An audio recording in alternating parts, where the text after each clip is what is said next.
Vamos a continuar con fisiología gastrointestinal. Entonces, quiero que comprendan muy bien esta parte, porque es la base para que ustedes puedan entender el peristaltismo, relajación, ¿no? Que todo parte del músculo liso. Y como sabemos, esta capa muscular es una capa, son dos capas, una es longitudinal y la otra es circular, y entre medio se encuentra el plexo nervioso de Auerbach, el plexo mientérico, ¿ya? Que está manejado por el parasimpático, ¿ya? Entonces, estas fibras musculares dice que son uniones laxas. ¿Por qué? Porque así favorecen el ingreso de los electrolitos como ser el sodio y el calcio, ¿ya? Y más o menos dice que son como más o menos 100.000 fibras musculares que hay, ¿ya? Entonces, y aparte están formando un sinsitio. ¿Qué quiere decir? Están interconectadas unas con otras. Entonces, esta interconexión de las fibras musculares va desde el esófago, pasa al estómago, al intestino delgado, hasta el intestino grueso. Es un sinsitio, ¿ya? Y eso es importante comprender. Ya vamos a ver por qué más adelante. Entonces, el potencial membrana de reposo en la fibra muscular lisa más o menos va entre menos 60 a menos 50 milivoltios. Entonces, lo primero que vamos a encontrar son las ondas lentas, como vemos aquí, que más o menos marcan entre menos 60 y menos 50 milivoltios, un poco más. Unos libros dicen van de menos 60 a menos 40, depende de lo que vayamos a consultar, ¿ya? Pero estas tienen una ritmicidad y no se las considera como contracciones como tal, ¿ya? ¿Y de qué dependen estas ondas lentas? Dependen del ingreso del sodio, ¿ya? Entonces, estas ondas lentas, por ejemplo, en el duodeno dicen que van más o menos a 20, ondas de 20 por minuto. En cambio, en el intestino delgado, en el ilio, más o menos de 8 a 9 por minuto. Pero en el estómago es diferente. En el estómago más o menos son 3 por minuto estas ondas lentas. Luego se producen otras ondas, ¿ya? Que más o menos van desde los menos 40 milivoltios. Pero ¿qué característica tienen estas? Que estas se producen una espiga, son ondas lentas, ondas con espiga, ¿ya? Se caracterizan por producirse una espiga, y al producirse esa espiga, como vemos en el dibujo, se produce una despolarización. Entonces, aquí se está produciendo la contracción del músculo liso en la pared del intestino. Entonces, aquí se va a contraer. ¿Y de qué dependen estas? Del ingreso del calcio y el sodio, pero sobre todo del calcio. ¿Por qué? Porque sabemos que la contracción del músculo liso depende del calcio extracelular, ¿ya? Entonces, como vemos aquí, esto marca la despolarización. Ahora, ¿qué estímulos hay para esta despolarización? Uno, la distensión de la pared del intestino, o la pared esofágica, o la pared del estómago. ¿Qué quiere decir? Que los alimentos llegan y distienden la pared, entonces están estimulando que se produzcan estas contracciones, ¿ya? Entonces se producen estas contracciones, estas ondas con espiga. ¿Qué más? La acetilcolina. Igualmente, esta acetilcolina va a producir la despolarización. ¿Por qué? Porque produce la entrada del calcio y el sodio para que se produzca esta contracción. ¿Qué más? El parasimpático. ¿Quién está involucrado aquí? El vago, el nervio vago. ¿Qué hace el nervio vago? Secretar acetilcolina. Entonces, todo estamos describiendo cómo se produce la despolarización, contracción de la fibra muscular lisa. Ahora tenemos el otro extremo, que es la hiperpolarización. ¿Qué quiere decir hiperpolarización? Que la célula se hace más negativa. ¿Cuánto llega? A menos 70 milivoltios. Entonces, aquí la fibra muscular lisa está relajada, ¿ya? Entonces, ¿gracias a quién? A la competencia del simpático. Entonces el simpático produce la noradrenalina y esto va a producir la relajación de la fibra muscular lisa. Por lo tanto, el intestino va a estar relajado.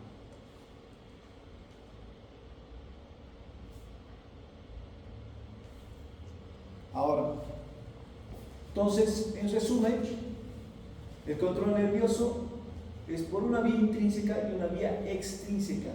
La intrínseca, el plexo mientérico de Auerbach y el plexo submucoso de Meisels. ¿Qué hace el mientérico? ¿Cuál es la función del plexo mientérico? ¿O de Auerbach? Yo sé. ¿Cuál es su función? Si hay concurso del parasimpático, ¿qué hace? El parasimpático produce acetilcolina. ¿Qué produciría? ¿Alguien? Contracción. Y si hay participación del simpático, relajación. El plexo submucoso, cuando es estimulado, ¿qué produce? Secreción de moco. Entonces, y la vía extrínseca está radiada por el parasimpático y el simpático. Entonces, bueno, ya tenemos esta disposición. Plexo, la capa muscular con la muscular longitudinal, la muscular circular y entre este el plexo de Auerbach. Y como dijimos, tiene un plexo motor. Es un plexo motor, ¿por qué? Porque produce contracciones. ¿Qué quiere decir estas contracciones? Quiere decir las ondas con espiga, las cuales se despolariza y produce contracción del músculo liso de la pared del intestino. ¿Y qué va a producir? Fibras inhibitorias, que tienen una actividad inhibitoria en los esfínteres. ¿Qué esfínteres? Esofágico superior, esofágico inferior, cardias, píloro, válvula ileocecal, esfínter anal interno, esfínter anal externo. Entonces, cuando se produce la contracción del intestino, los esfínteres se relajan gracias a esas fibras inhibitorias. Y como decimos, el plexo submucoso, ¿qué hace? Secreción de moco y estimulación para que se produzca la irrigación de las paredes del intestino. Y como sabemos, también existen neurotransmisores a este nivel que participan, como sea la acetilcolina, que es responsable de la contracción del músculo liso y relajación de los esfínteres. La noradrenalina, por parte del simpático, que produce relajación. ¿Por qué? Porque produce hiperpolarización. Y también todas las sustancias que participan. Pero principalmente lo que más está estudiado es la acetilcolina y la noradrenalina. Si alguno de ustedes es médico, gastroenterólogo, seguro que va a estudiar cada una de estas para ver sus funciones en el sistema gastrointestinal. Entonces, como dijimos, la vía extrínseca depende del parasimpático y del simpático. El parasimpático tiene una parte craneal y una parte sacra. La craneal está dada por el vago, el cual, como dijimos, nace en el bulbo raquídeo, inerva esófago, estómago, intestino delgado, intestino grueso, ¿ya? Y su parte sacra, ¿ya? Que nace a nivel de la columna en S2 y S3 y va a dar el nervio pélvico. Este nervio pélvico que inerva desde el ángulo esplénico, el colon descendente, el asa sigma, el ano y el recto. Todo eso es lo que inerva la parte sacra. Mejor aquí. S2 y S3 que va a dar el nervio pélvico, como vemos, colon descendente, pero en sí desde el ángulo esplénico, ¿ya? Colon descendente, asa sigma, recto y ano. En cambio el vago va a inervar todo desde el esófago hasta el colon transverso, ¿ya? Y el simpático, como vemos, como dijimos, desde D5 a D12 y de L1 a L4 van a formar el ganglio celíaco, el ganglio mesentérico superior y el ganglio mesentérico inferior, gracias a sus fibras postganglionares.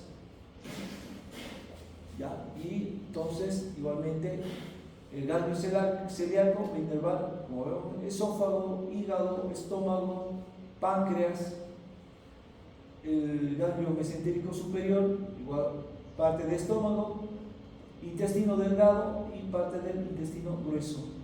Y el ganglio mesentérico inferior, como vemos, todo lo que corresponde además del intestino grueso, colon transverso, colon descendente hacia sigma, recto y ano. Entonces, es importante conocer esto, ¿ya? Para que ustedes no tengan problemas.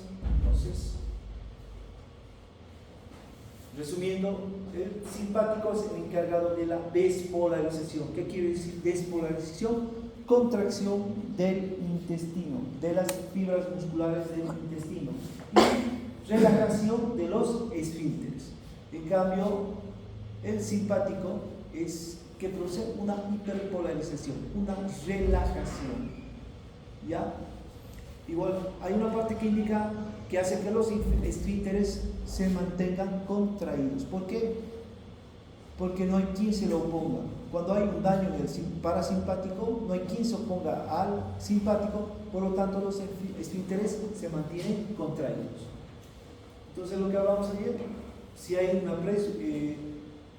predisposición a función del parasimpático, una persona es vagotónica. En cambio, si la función depende más del simpático, sería un simpático tónico. Factores que regulan la motilidad gástrica. ¿Ya? Entonces, al hablar de la motilidad gástrica, estoy hablando del vaciamiento gástrico. ¿Ya? Entonces, por ejemplo, tengo la colicistoquinina. Esta colicistoquinina que se produce en las primeras porciones del intestino delgado, en el duodeno. Algunos libros mencionan que también se producen en el ilio.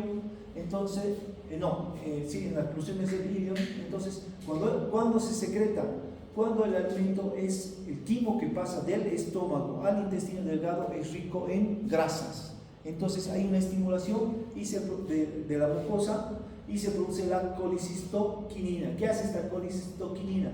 Pasa a la sangre y va hacia la vesícula biliar. ¿Y qué produce? Que se produzca el vaciamiento de la vesícula biliar. ¿Para qué? Para favorecer la digestión. ¿Y qué más hace? Retrasa el vaciamiento gástrico. ¿Ya? La secretina. La secretina es producida por las células S del duodeno. ¿Cuándo se estimula? Cuando hay un pH ácido. O sea, el quimo que está pasando del estómago al duodeno es ácido. Entonces se va a producir esta secretina. ¿Qué hace esta secretina? Igualmente va a pasar a la sangre y igualmente hace que se retrase el vaciamiento gástrico. Luego tengo al péptido inhibidor gástrico. Este péptido inhibidor gástrico que se produce cuando el alimento es rico en grasas, proteínas e hidratos de carbono. ¿Qué hace este péptido inhibidor gástrico? Como su nombre lo indica, inhibe el vaciamiento gástrico. ¿Ya? Y por último tengo la gastrina. Esta gastrina, ¿ya? Que cuando se produce la gastrina favorece el vaciamiento gástrico. ¿Qué hace? Que se produzca una contracción, que haya mayor contracción del músculo liso del estómago para favorecer el vaciamiento del estómago, del quimo del estómago al duodeno. ¿Ya? Entonces, estos son los factores que favorecen la motilidad gástrica. Como dijimos, colicistoquinina, secretina inhibe la motilidad gástrica. La colicistoquinina, secretina y péptido inhibidor gástrico. En cambio, la gastrina favorece la motilidad gástrica. Irrigación del tubo digestivo. ¿Perdón? ¿Está bien? La irrigación del tubo digestivo. Entonces, aquí tenemos la irrigación esplácnica. Como sabemos, el estómago está irrigado por la estomática izquierda, el intestino delgado y grueso por la arteria mesentérica superior y arteria mesentérica inferior, tanto el intestino delgado como el intestino grueso. Entonces, ¿qué importancia tiene esto? La regulación de la circulación depende de la necesidad del oxígeno. O sea, ¿cuándo necesita oxígeno el intestino? Necesita oxígeno, ¿ya?, para producir los jugos intestinales, ¿ya? Entonces, para eso necesita oxígeno, ¿ya? Entonces, se regula. Cuando necesita oxígeno, se produce una vasodilatación, hay mayor llegada de sangre y por lo tanto se van a producir los jugos intestinales, que son importantes para que se produzca la digestión de los alimentos, ¿ya? Pero puede haber que no hay una llegada importante de oxígeno. Entonces se van a producir sustancias vasodilatadoras como es la calinina y la bradicinina, que producen esta vasodilatación. ¿Para qué? Para que haya mayor llegada de oxígeno a estas arterias y pasen de esta manera a los capilares y haya el intercambio gaseoso. Digestión de la boca. Entonces, esta digestión de la boca, como vemos aquí, tiene una parte mecánica, ¿ya?, que primeramente vamos a ver, que primeramente es la masticación.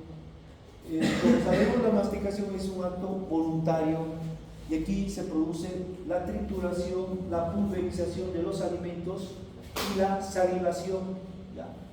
Entonces, para que se produzca todo esto, tenemos una parte ósea, una parte muscular y una articulación la cual participa. La parte ósea está dada por el maxilar superior y el maxilar inferior, en los cuales se encuentran los dientes en la arcada superior e inferior. Tenemos los incisivos, los caninos, los premolares y los molares. Entonces, gracias a estos se produce la trituración y pulverización de los alimentos. Es por eso que uno tendría que masticar muy bien los alimentos para formar un buen bolo alimenticio, ¿ya? Entonces, y muy importante aquí, la articulación temporomaxilar, que esta va a producir un movimiento gracias a los músculos que participan. Tenemos músculos elevadores que elevan el maxilar inferior, músculos depresores que bajan el maxilar inferior, tenemos músculos propulsores que llevan el maxilar inferior hacia adelante, músculos retropulsores que llevan el maxilar inferior hacia abajo, perdón, hacia atrás, ¿ya? Entonces, gracias a esto se van a producir los movimientos de la masticación.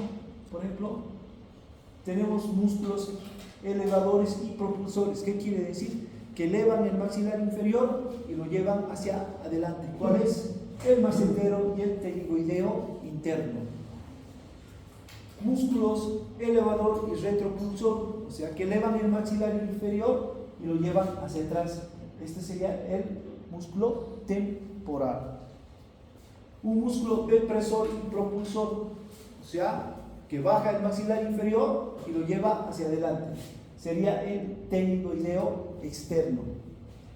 Y el músculo depresor y retropulsor, o sea, que baja el maxilar inferior y lo lleva hacia atrás. Aquí participa el digástrico, el genioideo y el miloioideo, ¿ya? Entonces, gracias a estos músculos se pueden llevar los movimientos del maxilar inferior sobre el maxilar superior para que se produzca la masticación.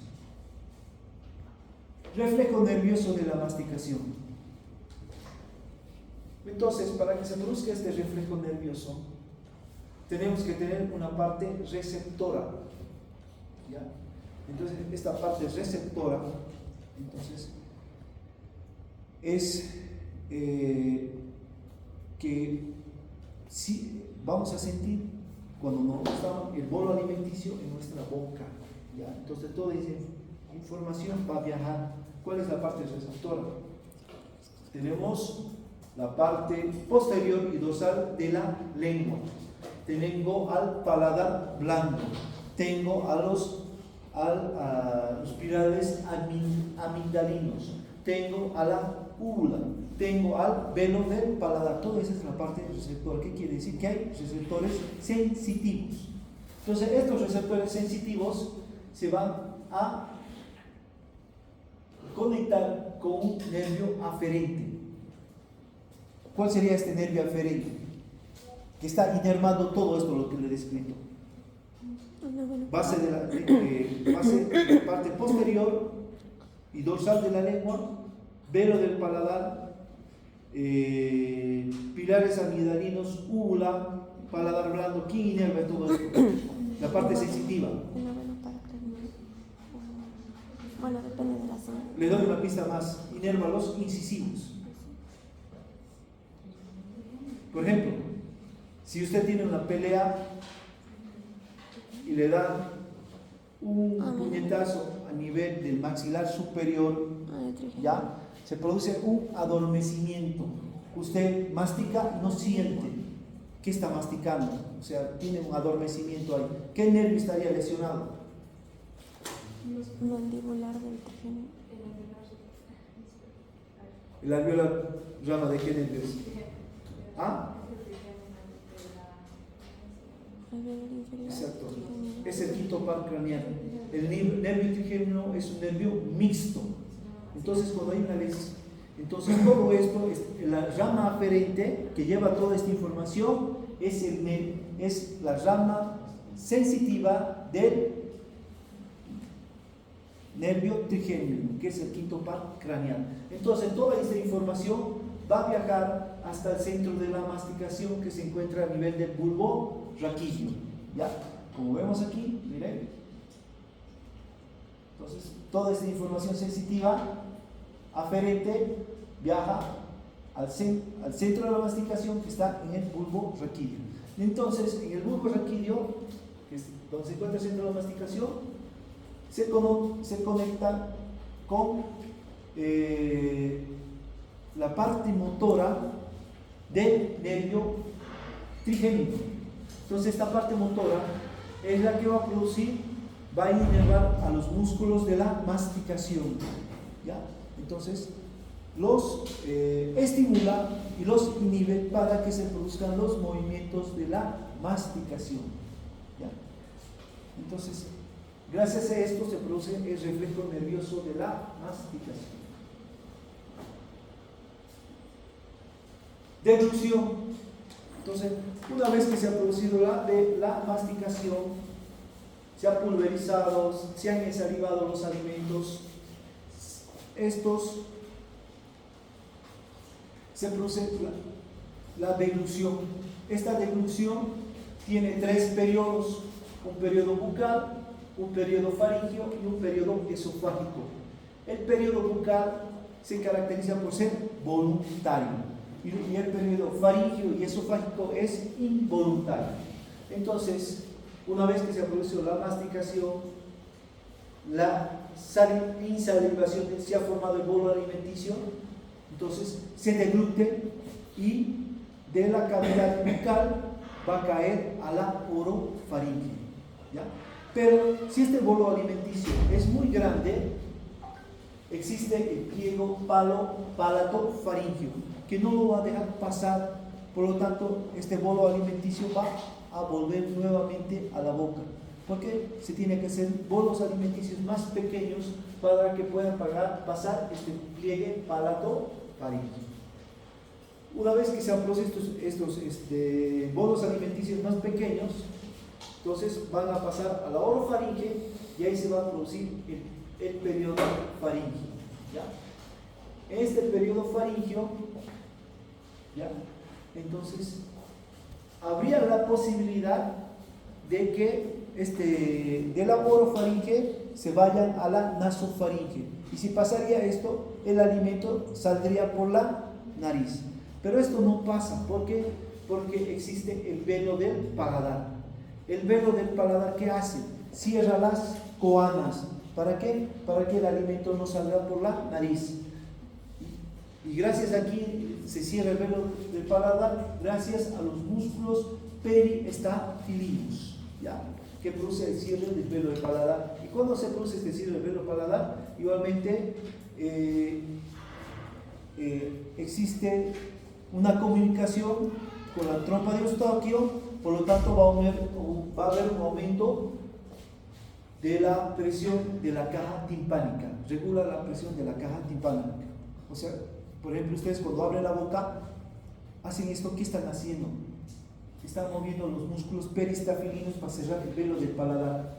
Entonces, esto hay una comunicación por la trompa de Eustaquio hasta la caja timpánica. Por eso, a veces siente que se abre el oído. No sé si han tenido esa sensación. Todo eso es por un juego de presiones que hay. ¿Por esto tiene bostezar cuando tienes tapados los oídos? ¿Sí? Ahora, ¿qué pasa? Aquí he puesto, ¿quién sabe qué es la difteria? Ya han llevado el micro. Sí. ¿Quién produce la difteria? Corynebacterium. ¿Qué bacteria es? Difteriae. Corynebacterium difteriae. ¿Cómo? No es la Corynebacterium difteriae, algo así. Algo por ahí. Ajá. Difteria, también llamada coqueluche o tos convulsa. ¿Han visto esto en bacteriología? ¿En microbiología? Corynebacterium diphtheriae. ¿No ve? Ese es el que produce la difteria. Entonces esta bacteria, ¿qué hacía? Afectaba a los músculos peristafilinos. Por lo tanto, no podía cerrar el velo del paladar. Y estos niños no podían alimentarse. ¿Por qué? Porque los alimentos salían por la nariz. Comenzaban a toser y el alimento salía por la nariz. Entonces, esta es la afectación de la difteria. ¿Ya? Luego, que el bolo alimenticio está en la orofaringe, entonces tiene que llegar hasta el esfínter esofágico superior. ¿Ya? Entonces, antes de llegar, ¿ya? Tiene que pasar, para llegar al esófago, ¿ya? Primeramente se tiene que producir el cierre de la glotis. ¿Qué pasa si no se cierra la glotis? Puede pasar por la otra vía respiratoria, ¿no? ¿Qué pasaría, Uría, si no se cierra la glotis? Pasaría por la vía respiratoria digestiva, ¿no? Sí. Tengo una glotis. Si no cierra la glotis, el alimento se pasa a la vía respiratoria. Aparte de cierre de la glotis, tiene que haber una aproximación de las cuerdas vocales. ¿Quién hace esta aproximación? Los músculos aritenoideos. Gracias aquí, ¿quién inerva las cuerdas vocales? Aritenoideos. ¿Quién inerva las cuerdas vocales? ¿Qué nervio? Rama del vago. Que si se produce lesión de este nervio, la persona queda con una ronquera definitiva toda su vida. ¿Qué nervio sería?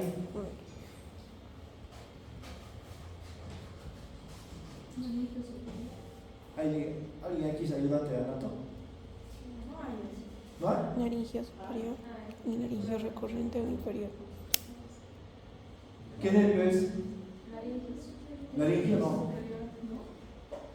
Cuerdas vocales. Nervios recurrentes. Laringio recurrente. Recurrente o recurrente laringio también. Ajá, es el laringio recurrente. Ese, ¿ya? Entonces, si se produce una lesión de este nervio, no habría aproximación de las cuerdas vocales por los músculos aritenoideos. Entonces, pasarían micropartículas del alimento y se produciría una broncoaspiración. Y por último se produce la proyección de la laringe. ¿Qué quiere decir esto? Que la laringe sube y se va hacia adelante. Entonces deja el paso del bolo alimenticio para que baje hacia el esófago, específicamente en el esfínter esofágico superior.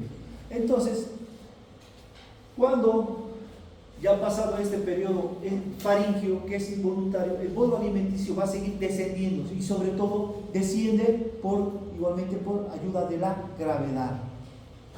¿Ya? Entonces, cuando comienza este periodo esofágico, tiene que haber participación de los músculos faringios, los cuales, este músculo faringios, ¿qué van a producir?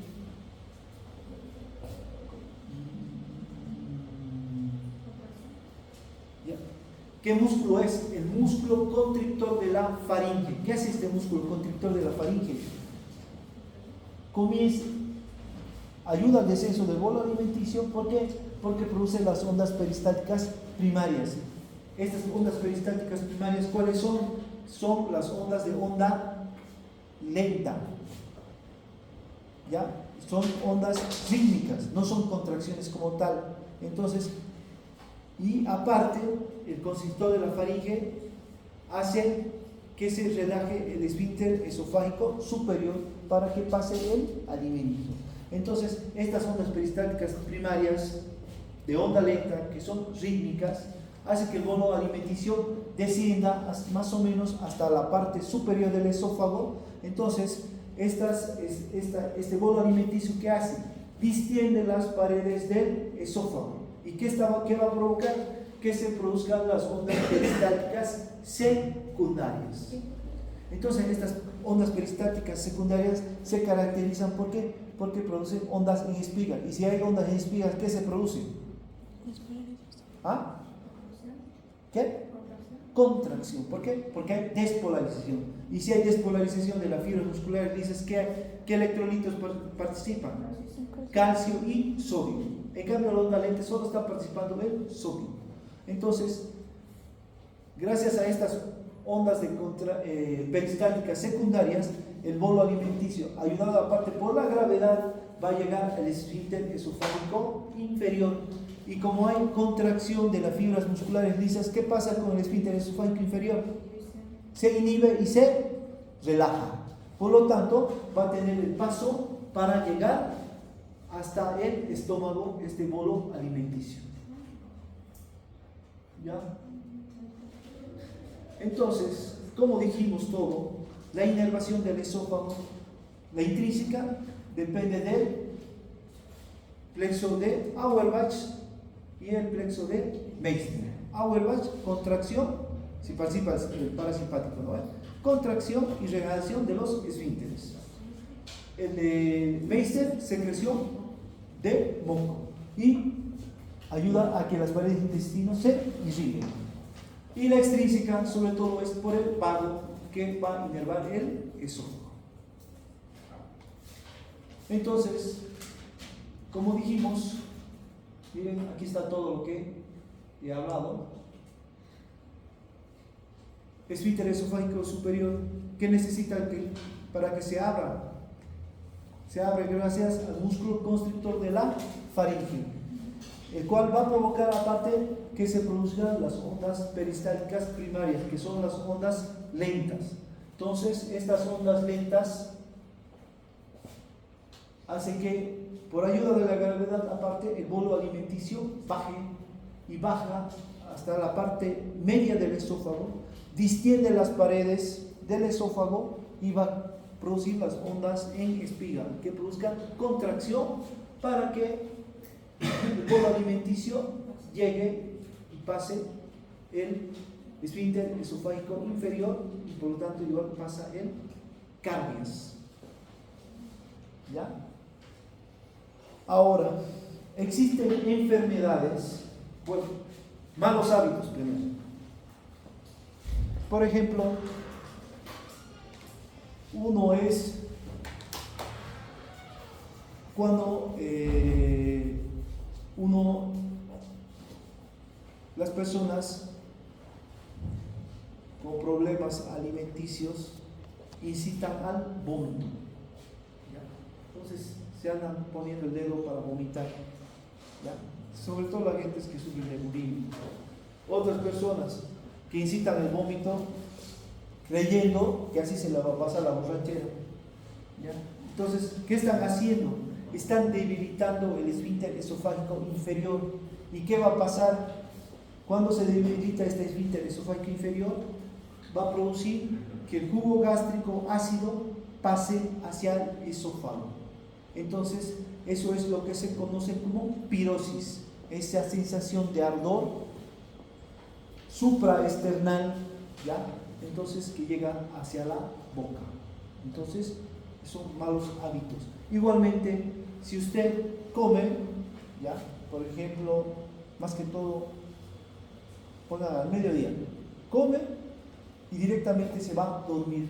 Y no hay esa gravedad para que el bolo alimenticio descienda. Igualmente va a debilitar el esfínter esofágico inferior y ¿qué hace? Que se produzca reflujo gastrointestinal. Entonces pasa esa acidez hacia el esófago, ¿ya? Entonces no es recomendable que uno coma y directamente se vaya a recostar. Hay una mala costumbre, muchas personas cenan y se van a dormir ese momento. Entonces va a debilitar este esfínter esofágico inferior y ¿qué va a pasar? Que se va a producir el reflujo gastrointestinal, perdón, gastroesofágico. Entonces la porción más inferior del esófago tiene un epitelio estratificado, por lo tanto es un epitelio protector, no va a sufrir daño, pero la parte media y la parte superior del esófago no tiene este epitelio protector, por lo tanto sí aquí se va a producir una lesión, ¿ya? A nivel del esófago. Ahora, miren, esto es un esófago sano, ¿ya? Con su esfínter, ¿ya? En cambio, este es un esófago enfermo, que es una enfermedad que se llama acalasia, ¿ya? Entonces, ¿qué pasa aquí? Por ejemplo, ¿qué enfermedad produce el Trypanosoma cruzi? Chagas. Cuando vimos fisiología cardíaca, ¿dónde afectaba el Chagas? Específicamente. ¿Perdón? No. Fisiología cardíaca, no estoy hablando de digestivos. Ya vimos esto. Briana, ¿dónde afectaba?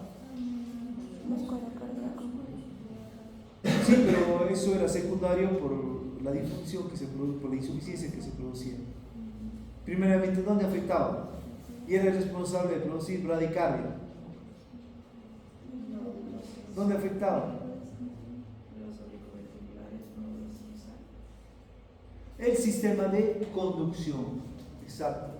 O sea, ¿dónde? El nódulo sinusal o el nódulo auriculoventricular. Por eso producía bradicardia y igualmente afecta a las células musculares y va a producir una dilatación, una cardiomegalia. Y aparte, este Trypanosoma cruzi afecta al esófago. Entonces, específicamente, ¿dónde va a afectar? Afecta al plexo de Auerbach. Entonces, va a producir destrucción del plexo de Auerbach. ¿Ya? Si destruye el plexo de Auerbach, ¿qué va a pasar, Helen? ¿Qué va a pasar con este intestino? Destruye el plexo de Auerbach. Con toda la explicación fisiológica que te he dado, ¿qué produciría? ¿Cuál es la función del plexo de Auerbach? Vamos por ahí. ¿No? Nicole Gutiérrez. ¿No? ¿Usted? Ya, ¿qué pasaría con su contracción? ¿Su nombre? Rocío. Ya. Entonces, si controla las contracciones musculares lisas, ¿qué pasaría? ¿El músculo se contrae o no? No se contrae. ¿Cómo estaría el músculo? Relajado. Entonces, no habría participación del parasimpático, por lo tanto, no habría contracción. ¿Ya? Para que haya estreñimiento, tendría que llegar al intestino delgado, al intestino grueso. Aquí se produce el depósito de los alimentos, ¿ya? Y los alimentos no llegarían al estómago. Claro, se produce un estreñimiento. ¿Por qué? Porque no habría que pueda defecar, ¿ya? Entonces los alimentos se comienzan a acumular aquí Aparte, si hay destrucción del plexo de Auerbach, ¿qué pasaría, Rocío, con los esfínteres? ¿Se relaja o se contrae?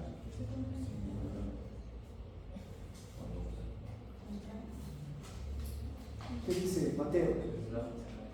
Se relaja.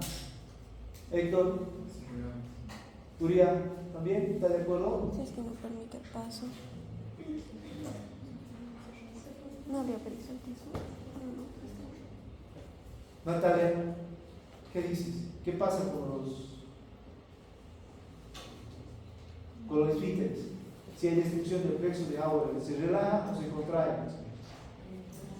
Se relaja. Nicole Mendoza, ¿qué dice usted? Se relaja. Ya. Aquí. Paola.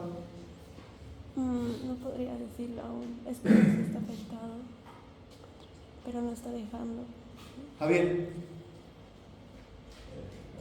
Se relaja también. ¿Qué dice Brianna? Si me permiten, no se lo tendría. Destrucción del plexo de Auerbach. ¿Qué pasa con los esfínteres? Si la función es abrirlos, entonces si no hay, si ya no hay quiero saber, cerrados, entonces están. ¿Por qué están cerrados? Eso es la suposición. Por la contracción. Es que se destruye el plexo y ese plexo al haber estímulos, lo que produce es la circulatoria para que se abra, Se relajan. para que se relaje. ¿Y por qué se mantienen contraídos Porque entonces? no va a haber estimulación, porque está destruido el plexo y no va a producir esa inhibición. El esfínter se mantiene contraído. ¿Por qué? Por participación del simpático. ¿Por qué? Porque no hay quien se lo ponga al simpático. El que se lo pone al simpático es el parasimpático, mediante el plexo de Auerbach. Entonces, ¿cuál es la función del parasimpático y el plexo de Auerbach? Relajar los esfínteres. Por lo tanto, estos se mantienen contraídos y es por eso que el alimento no va a pasar al estómago. ¿Ya? Entonces, este alimento, hay la posibilidad que vuelva y se produzca una broncoaspiración, que el alimento se pase a los pulmones, o se llega a putrefactar. ¿Ya? Entonces, esta persona comienza a perder peso, no se puede alimentar. Entonces, hay una serie de cirugías, se mete un endoscopio, se saca primero el alimento y se comienza a dilatar el esfínter, tratando de mejorar, pero a veces no funciona.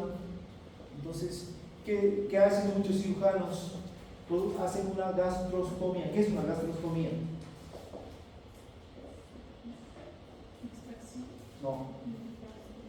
¿Tu papá hace eso? ¿Nunca he ido a ver? No lo lleva. Deberías. Está prohibido. No está prohibido en el ¿Y cómo yo lo llevo a mis hijos? Prohibido cuando te pillan, cuando te ven. Entonces, ¿qué hace? El cirujano agarra, hace una incisión a nivel del epigastrio y coloca una sonda directamente al estómago. Entonces, ¿qué hace? Alimentan directamente a la persona por esa sonda. Ya no necesita masticar y que el alimento pase por el esófago. Entonces, ya son alimentos licuados que pasan por ahí, ya cuando es un caso extremo. O directamente se tiene que ir a cirugía, sacar toda esta parte afectada por el Chagas. ¿Ya? Motilidad gástrica.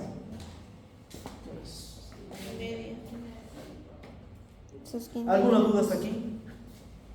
¿Está claro, no? ¿Qué tiene que comprender aquí para que no se pierda? En el intestino pasa lo mismo, ¿ya? Porque es un suicidio. ¿Qué es el parasimpático? Contraer el músculo liso, o sea que se producen contracciones y que los esfínteres se relajen. ¿Ya? En cambio, el simpático produce relajación y contracción de los esfínteres, lo contrario. ¿Ya? Entonces, cuando el alimento llega al estómago, ¿ya? Y se supone que está correctamente formado el bolo alimenticio porque ha sido triturado, ensalivado, etc., entonces llega al estómago, ¿ya? Entonces aquí se va a producir la motilidad gástrica. Entonces aquí hay 3 periodos.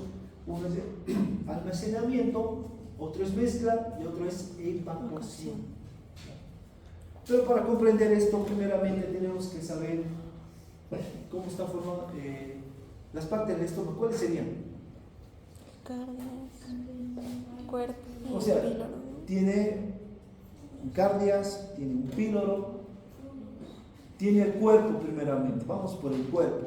El cuerpo tiene una pared anterior, tiene una pared posterior, una curvatura menor y una curvatura mayor. La parte más superior, ¿cómo se llama? ¿El fondo? Fundus. Fundus. Fundus gástrico.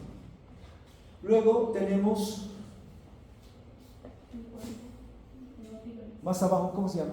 Píloro, interpilórico. Que está cerca del píloro. No, es antropilórico. El antropilórico está cerca cerca del píloro, del esfínter pilórico, ¿ya? Entonces, el antropilórico, ¿ya? Entonces, ¿qué pasa aquí? Primeramente se va a producir el almacenamiento, por eso necesito que entiendan aquí. Entonces el alimento comienza a caer desde el esófago y se va a almacenar. Y en este periodo de almacenamiento, el estómago está en un periodo de relajación.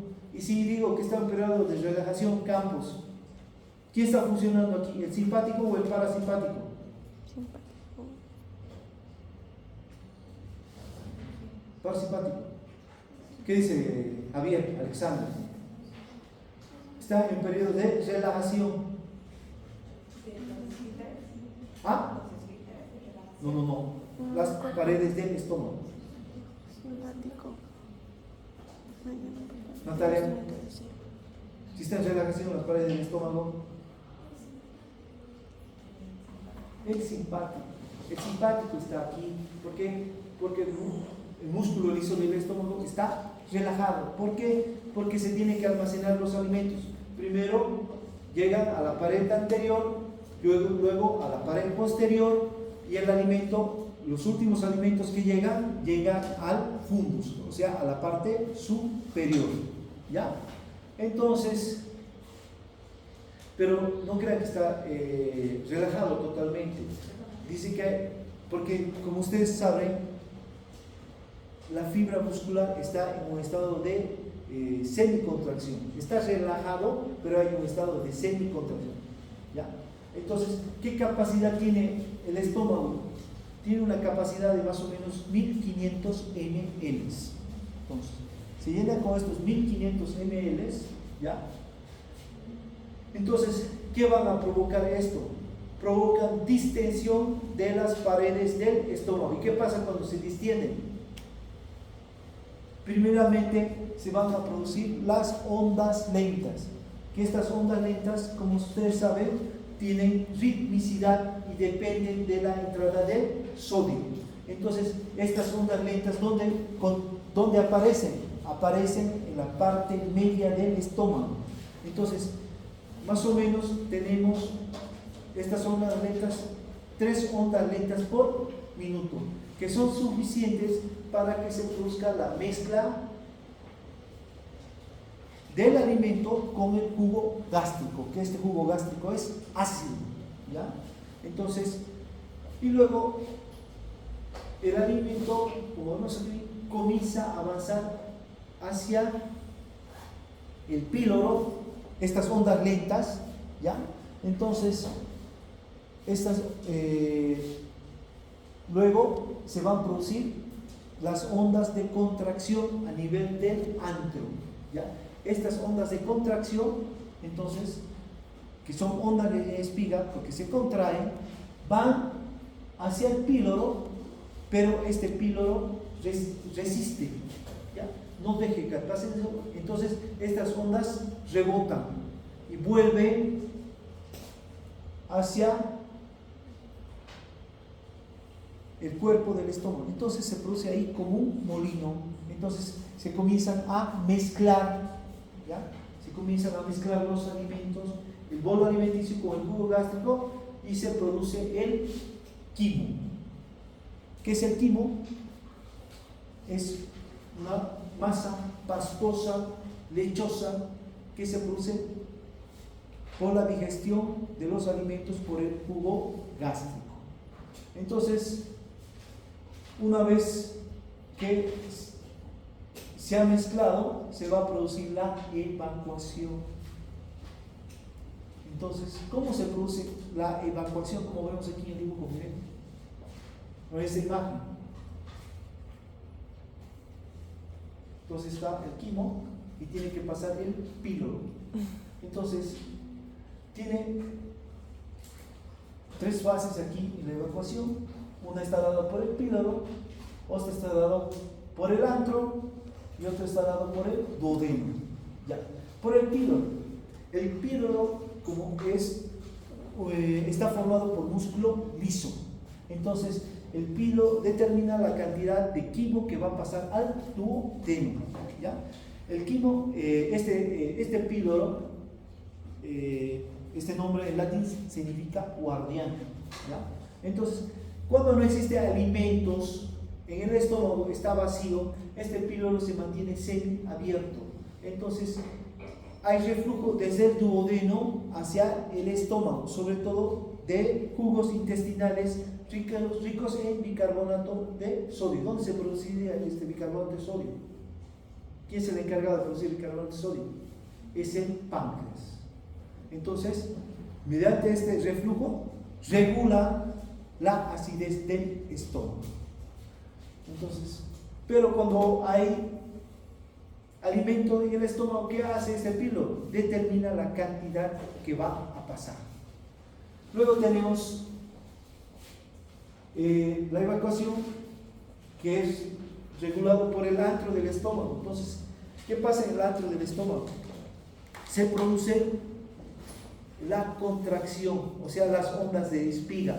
Entonces, esta contracción va a producir un anillo de contracción que se llama bomba pilórica.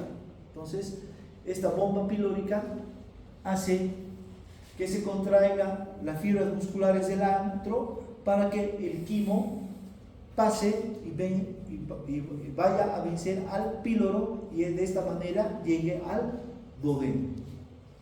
¿Ya? Y igualmente, como vemos aquí, hay participación de la gastrina.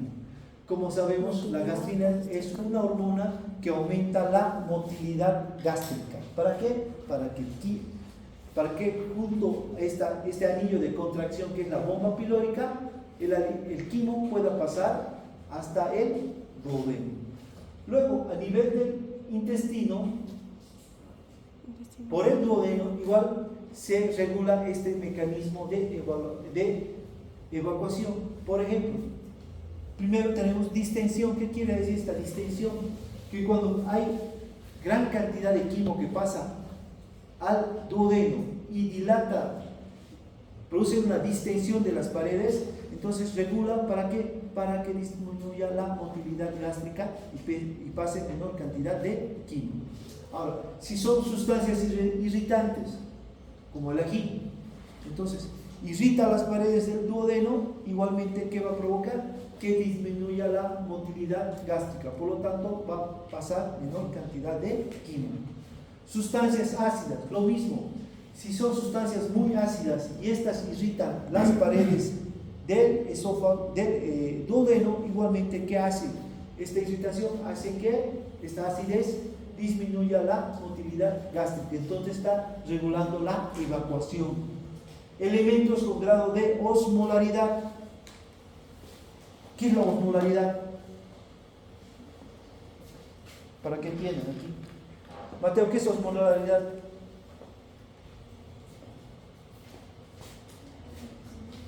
Héctor, osmolaridad, hemos hablado de osmolaridad cuando hemos hablado de plasma, cuando hemos hablado de fisiología renal. ¿A qué nos referimos a osmolaridad?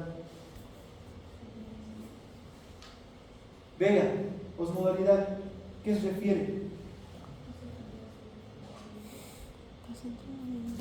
Dice elementos con grado de osmolaridad, o sea que puede haber hiperosmolaridad, hiposmolaridad o isoosmolaridad. No habla de deshidratación, hiperosmolar, isoosmolar y hiposmolar. ¿A qué se refiere? Luciana, Sofía.